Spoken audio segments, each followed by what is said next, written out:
मसीह में सभी भाई बहनों को जय मसीह की। आज मैं बहुत ही अद्भुत गवाही आपके साथ शेयर करने जा रहा हूं कि कैसे प्रभु ने एक अविश्वासी के जीवन में अपनी सच्चाई की रोशनी प्रकट की और उनके जीवन को किस तरह बदला।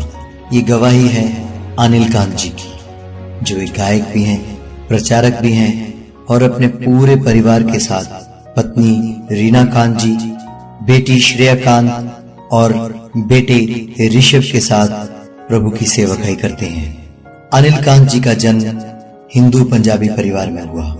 इनके माता पिता बहुत ही धार्मिक थे और शुरू से ही इनको धर्म की पूरी शिक्षा दी गई थी। इन्होंने हिंदू धर्म, बुद्ध धर्म और इस्लाम के बारे में बहुत कुछ सीखा था, क्योंकि अनिल कांत जी बचपन से ही सत्य के खोजी थे।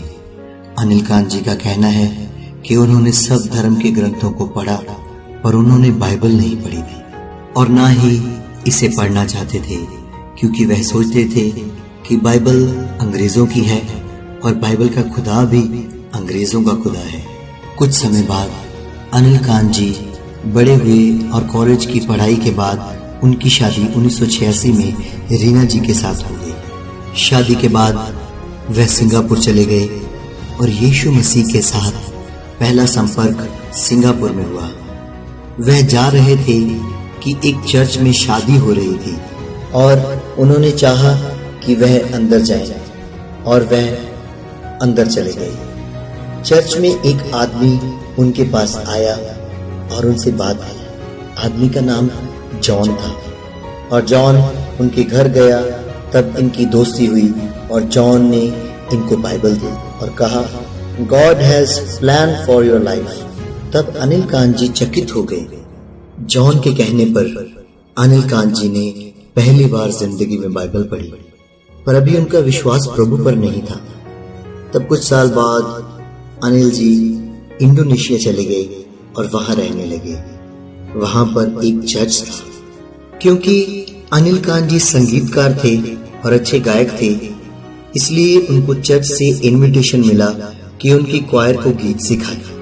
पर इनकी पत्नी रीना जी ने इनसे कहा कि आप चर्च के लोगों से बचकर रहना, कहीं आपको ये लोग मसीही ना बना दें। पर अनिल कांत जी ने कहा, मेरे साथ ऐसा कुछ नहीं होगा।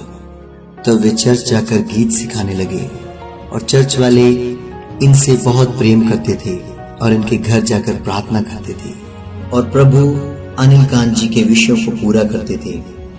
लेकिन अनिल कांत और रीना कांत जी को लगता था कि यह उनको मसीह बनाने की एक साजिश है। इस कारण उनका एक बार फिर पूर्ण विश्वास प्रभु में ना बढ़ सका। कुछ समय बाद अनिल कांत जी इंडिया आकर बॉम्बे में सेटल हो गए और अनिल कांत जी ने कहा, एक मुक्ति पाने की प्यास मेरे अंदर थी और मेरे अंदर खालीपन मुझे महसूस होता था।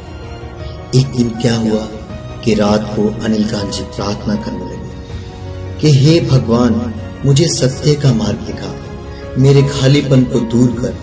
तब इनके मन में एक आवाज आई कि उठ और बाइबल पढ़। फिर इन्होंने बाइबल खोली और यूहन्ना की किताब का यह वचन उनके सामने आया कि मार्ग, सत्य और जीवन मैं हूं।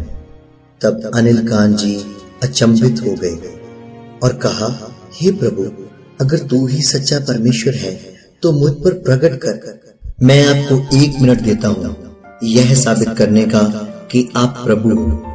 तब अनिल जी ने हाथ उठाकर पहली बार प्रभु यीशु को याद किया और प्रार्थना की और कहा कि मुझसे बातें कर प्रभु।